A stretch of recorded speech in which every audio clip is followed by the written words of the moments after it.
Bismillahirrahmanirrahim. Assalamualaikum warahmatullahi wabarakatuh. Saya Dahlan Jamaluddin, Ketua DPR Aceh.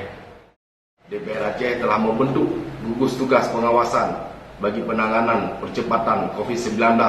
Kita meminta kepada pemerintah Aceh mengawasi setiap pintu masuk Aceh dengan secara ketat agar peluang membawa virus COVID-19 masuk ke Aceh dapat diatasi sesegera mungkin.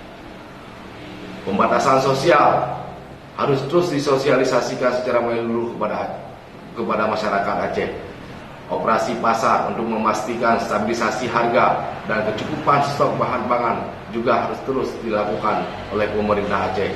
Saudara-saudara kita, para medis yang sedang berjuang menangani para pasien, kita berharap dan meminta kepada pemerintah Aceh untuk memastikan agar terpenuhi alat pelindung diri buat mereka, terpenuhi semua peralatan kerja buat mereka, memastikan tempat isolasi yang nyaman, insentif dan penghargaan yang layak buat mereka.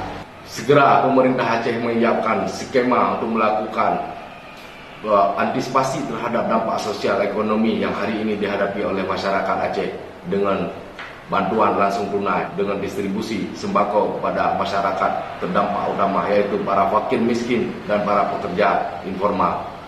Libatkan seluruh pemangku kepentingan, TNI, Polri, para ulama, para tokoh masyarakat, tokoh adat, bahu-membahu menghadapi COVID-19 ini.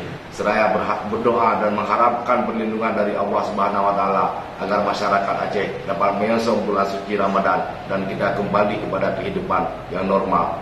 Billahi taufiq wal hidayah. Wassalamualaikum warahmatullahi wabarakatuh.